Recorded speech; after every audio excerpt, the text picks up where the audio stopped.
But what I was saying was, if I'm start hearing seriously listening in 1990, by 1994, I'm writing things about it.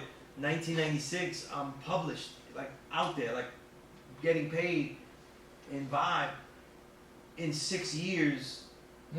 That's why when people go, you never wrote a rhyme. Why would I write a rhyme? I didn't even understand the art form to write a rhyme when I first started. And then now I'm interviewing people that are incredible with the shit. So like, I won't even go there with that. Yeah, so some G-Rap, Killer Priest, these are some of my first interviews I ever did. So why would I, after you talk G-Rap, you're gonna write a rhyme? You're gonna think you could rhyme? Like, nah, man.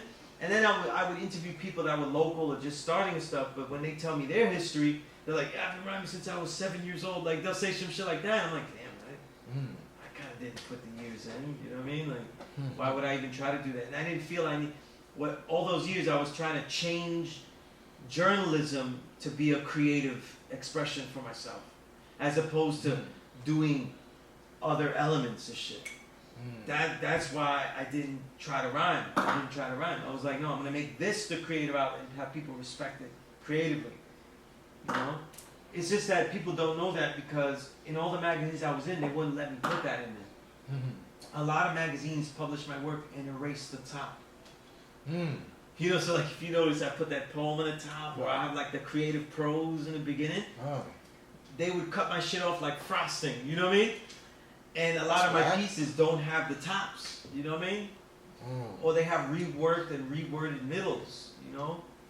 Because people, when you gave stuff to a magazine, they could change your wording, slice it, dice it. They don't send it back to you and say, oh, look, it needs to be 150 words, not 200. Can you cut it up? Now they cut it up themselves, so they cut it up with the way they think the voice should be. And now I read stuff that looks horrible to me. Most of the clippings I have from magazines I hate. You kept the originals? No, I didn't keep the originals. No? These are the days of floppy disk, guys. That shit never kept my stuff. I've lost so many things. Oh, wow. Man, you know the Peace Corps book I wrote is based on 2 major essays from 2003. That's the bulk of the book. You know, the Kind of Perfection, which I think is, which is what I thought of the idea because I was writing letters to gods, you know, like we all do, right? And I said, what would be the perfect letter to write somebody? All this knowledge of self. And that became that essay. And then the Blackest Pedagogy, the other one, is like what I intend my teaching reality to be. And so I kind of wrote my history. Publishing it now is kind of like it actually happened. But those essays, those things got deleted so many times.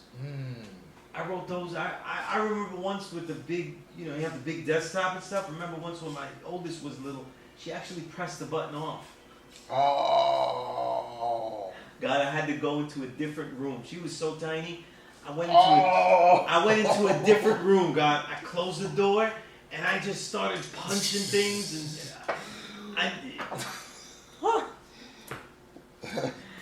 so that essay, I think it came out so good because those pieces, because I had to start them over so many times. So many things that I wrote up, they're lost. They're lost, you know? I don't feel no kind of way about it, though. I feel like all of that is bullshit, though. They just were like workouts, you know what I'm saying? But back then, you don't feel that way. Right? Because you got to do it all over again. Do it all over again. It's just crazy, you know? But yeah, that was crazy, you know? Because this is why, like, me and Day's son, we always related, like, if people see us, right, we're like yin and yang, you know, our temperaments, you know? But the way we live was so similar. We're there, we're carrying notepads with us everywhere. You go to our homes, though, we have Post-it notes thrown everywhere. IDs everywhere. We wake up and there's pen and pad by the table. We wake up at night and we dribble shit, jot shit down that I'd wake up and it's like, I can't read it. You know what I mean? Like, or it sounds stupid, but what if I didn't roll over, you know, and write it down? It could have been dope. You know what I mean? And we don't throw anything away because what if it sounds better later? You know, that's kind of like